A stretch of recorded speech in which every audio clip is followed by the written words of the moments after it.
Okay, I don't know what the title of this video is going to be. It's probably going to be along the lines of like 2020 to 2021 future NBA predictions.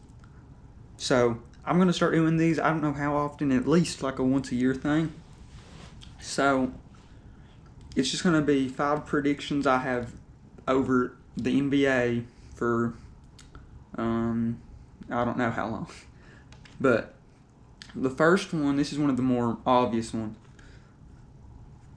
So first is that LeBron and Anthony Davis will end up with a second or third star before LeBron retires. I know that they're going to try to keep Davis after LeBron retires and try to get somebody else to pair with him, but I think they're going to get a guy while LeBron's still there, and I don't mean like somebody a little bit older than Davis. I think they're going to get another young guy who's going to come in and pretty much as LeBron starts to slowly regress, this guy's just going to improve.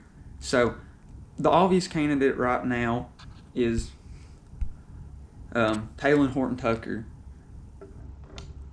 because I mean he's already on the roster, he's young, he's shown glimpses. I mean I guess Kyle Kuzma too, but I feel like Talen has a way more potential. But if they get somebody that isn't currently Laker, I would highly bet it would be another clutch sports athlete, like an Anthony Edwards or somebody like that, or possibly a guy who's on looks like a playoff team right now in Trae Young, because he would fit really well alongside Davis and LeBron with his shooting and playmaking. He would just fit really well. I mean, I know he's right now on the Hawks, and the Hawks look like a good team, but you know, if he wants to get a championship, that would be a great way to do it. And he could play with Davis's whole time in his prime, and it would just be like Magic said. They would get a guy and just keep it going with another young guy, and then as Davis gets older, they could get somebody else. But hopefully, Talen ends up being legit and ends up being the third guy, or maybe they keep Talen and get somebody like Trae Young too, and then have a big 3 or big 4 of a older LeBron, Talen, maybe a guy like Edwards or Trae Young and Davis or whoever. But I would predict that if they do get a guy like a star, like not like Schroeder or well, Harrell is a clutch sports athlete, but you know, if they get another superstar, I would assume it's going to be a clutch athlete or somebody that just really wants to play with LeBron and Davis. And if they want to do that, I don't know why they want to be a clutch sports athlete already. So that's my first prediction. I don't think that's a very bold prediction, especially with them having Talen already on the roster. But my next prediction is the Warriors are just pulling the Spurs right now. First, last year they ended up getting Pascal in the second round or late first, and he's looked really solid. I think he's just going to end up replacing Draymond over time, and he's looked pretty good.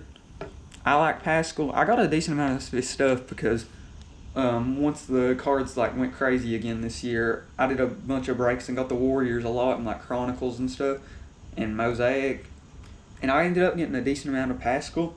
So once you get a decent, either you sell or you just stick with them, and I've stuck with most of my Pascal stuff. So, well, I don't think I've really sold any of my Pascal stuff. So I'm pretty high on Pascal. But this year they ended up getting a guy who's currently looking like the Rookie of the Year. I was thinking about doing award predictions, but I figure it might be too late already. But Wiseman, I think, is the clear-cut candidate right now for the Rookie of the Year. I know it's early, but Wiseman has looked great. If you saw my one card video, this card you've already seen from the draft picks video, and that LeBron card I showed, that's not a rookie. I got that from like one of those mystery boxes, so it's not anything super crazy, and it's from BCCG, so yeah. But the Wiseman and Pascal, I think, are just going to be the future front court of the Warriors, and with Klay and Steph being 2 primary shooters and not really rely on their athleticism that much, they'll be able to be good for a while. Okay, here's an opinion that I had last year, and I think that this might be more clear now.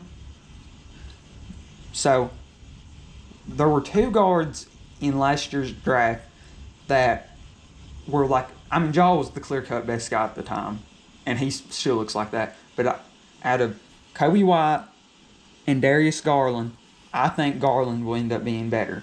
I mean, I don't know based on their stats right now. Based off their rookie season stats, you would assume Kobe White. Even though Garland went higher and was injured, I was higher on Garland. I have at least, I mean, here's Garland's Prism base, which, you know, is pretty good to not be like some color, but Prism is the thing to go right now. So having his Prism base is really solid. But I also have his optic base, his mosaic. I know the colored mosaic.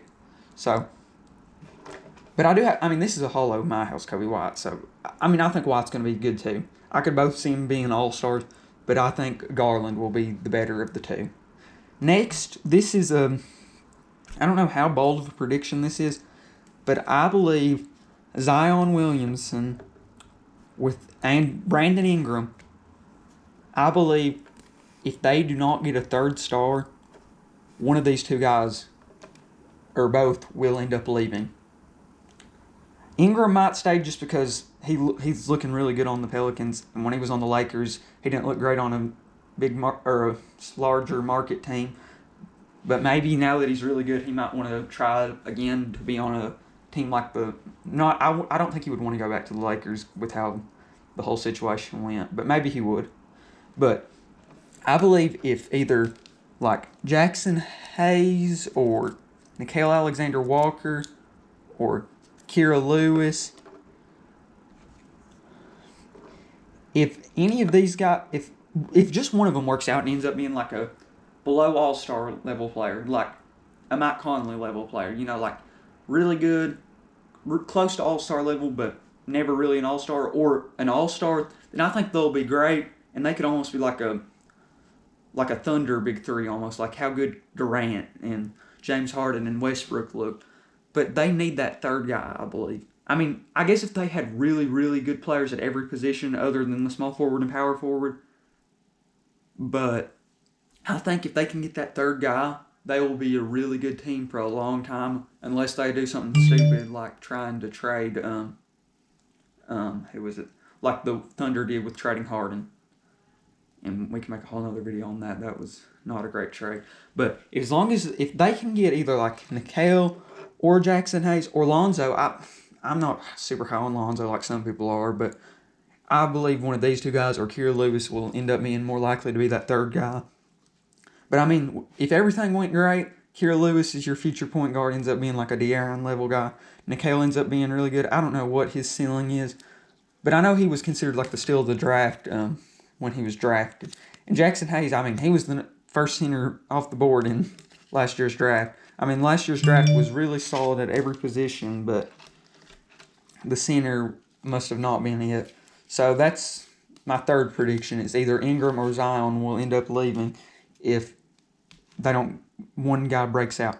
Okay, this is one prediction that's more for people trying to predict the next big star guy. And that is that either Keldon Johnson will end up being the Spurs' next guy, like the Kawhi or something. Maybe not that good, but being the Spurs' next guy, like their next true superstar. Or I believe it'll be Sekou on the Pistons. I think Sekou has all the potential in the world. Like, I feel like if I had to predict one guy who's got like the true potential to be like the next Giannis in the league right now, it's Sekou. I feel like, and I think I said this in my last video when I was talking about one of the Sekou cards I got. But I think Sekou has all the potential in the world. But you know, he might not just end up. I mean, he could be like Bruno Caboclo, if you even know who that is. But I feel like Sekou is the one guy from this draft who has like that Giannis level potential. Wait, was that only 3? Or was that? Oh no, that was all 5.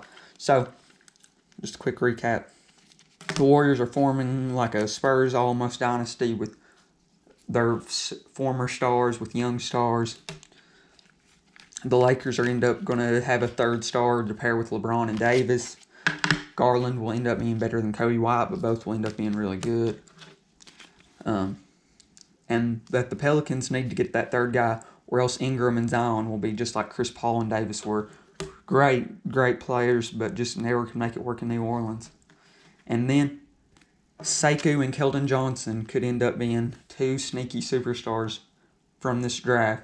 They could end up just being role players. But I feel like if I had to predict two guys from this draft, now I mean Keldon's selling really crazy right now, which is why I'm glad. And speaking on my last NBA video, I said about the Prism Emergence and stuff. I have Sekou's Emergence Silver, so hopefully my prediction about that's about the card market more though, about that the Prism inserts could end up being worth a lot.